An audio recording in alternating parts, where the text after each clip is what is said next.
салом бинандагони гиромӣ, нашри навбатии барномаи фарҳанги ҳуқуқиро аз телевизиони тоҷикистон манзури шумо мегардонем.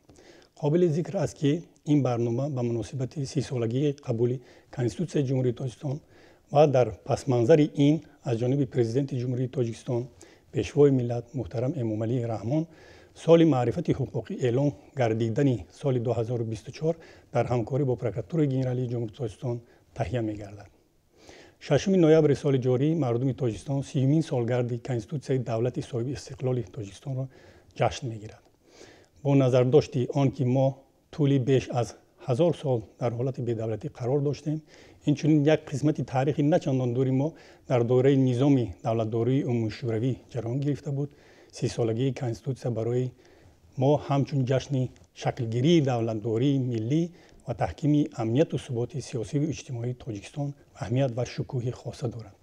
Дар давоми ин солҳо халқи Тоҷикистон ҳамчун баёнгари соҳибихтиёрӣ ва сарчашмаи ягонаи ҳокимияти давлатӣ сарнавишти худро тибқи муқаррароти ин ҳуҷҷати воқеан тақдирсоз муайян намуда, самтҳои тараққиёти ҳамаи соҳаҳои зиндагиашро мушаххас гардонид.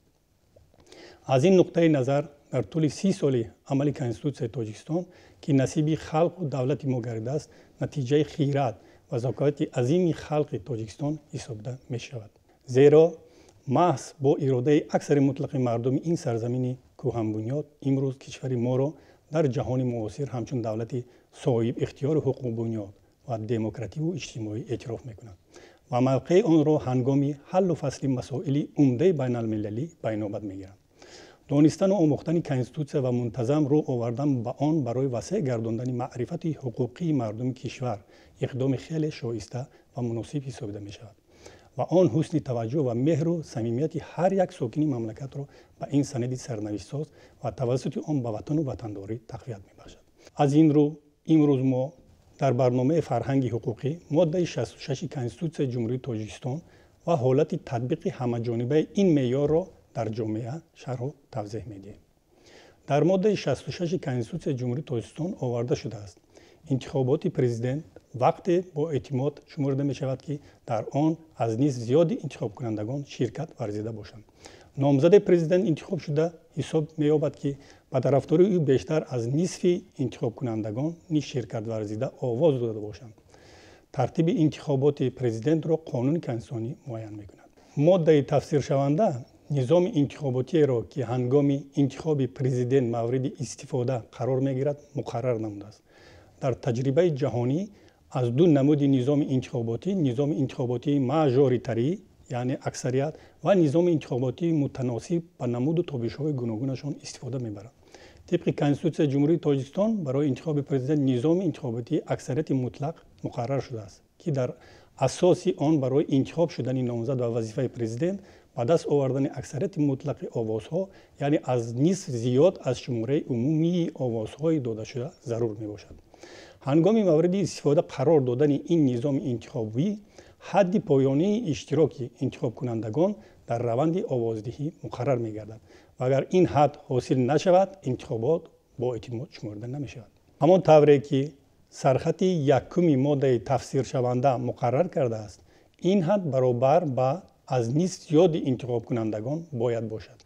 чӣ тавре ки дар боло қайд гардид, дар сархати дуюми моддаи тафсиршаванда оварда шудааст, ки номзади президент интихобшуда ҳисоб меёбад, ки ба тарафдории ӯ бештар аз нисфи иштироккунандагони ширкатварзида овоз дода бошанд. яъне бевосита дар сархати мазкури моддаи тафсиршаванда шарти бевосита интихоб шудани номзад ба вазифаи президентиро тибқи низоми интихоботии аксарияти мутлақ муқаррар кардааст. бо дар назардошти шарти мазкур, комиссияи марказии интихобот ва райпурсии Ҷумҳурии Тоҷикистон дар асоси протоколҳои аз комиссияҳои интихобии ҳавзаҳо расида ҳолатҳои зеринро муайян мекунад. яъне шумораи умумии интихобкунандагони ҷумҳурӣ, шумораи интихобкунандагоне ки бюллетен ва варақаҳои интихобот гирифтаанд, шумораи интихобкунандагоне ки дар овоздиҳӣ иштирок карданд, шумораи овозҳое ки ба тарафдорӣ ва шумораи овозҳое ки зидди ҳар як номзад дода шуданд, шумораи бюллетенҳо ва варақаҳое ки беэътибор дониста шуданд муайян карда мешавад. аз ин роҳ комиссияи марказии интихобот ва райпурсӣ مسئله مثبت و یا منفی حل شدن دو عنصر اساسی نظام انتخاباتی اکثریت مطلق را مقرر می‌کند. یعنی برگزار شدن انتخابات با شرکت ورزیدن از نصف زیاد انتخاب کنندگان و انتخاب شدن نامزدی را به وظیفه پرزیدنت که در انتخابات بیش از نصف آوازهای انتخاب کنندگان در آوازدهی شرکت ورزیده را گرفته است مقرر می‌کند. چطور قید گردید در سرخط 3 ماده تفسیر شونده آورده شده است که ترتیب انتخابات پرزیدنت را قانون کنستیتوسیونی معین می‌کند. این چه معنا دارد؟ باید قید نمود که هنوز 21 ایول سال 1994 قانون کنستیتوسیونی جمهوری تاجیکستان درباره انتخابات پرزیدنت جمهوری تاجیکستان قبول شده بود و طبق مقررات این قانون کنستیتوسیونی ترتیب گذراندن انتخابات پرزیدنت پوررا به تنظیم درآورده شده است. قانون کنستیتوسیونی مذکور از 38 ماده عبارت بوده و آن 3 سپتامبر سال 1999، 28 دکبر 2005 سال، 21 فوریه سال 2018 و 19 ایول سال 2019 تغییر و اضافه ها وارد کرده شدند.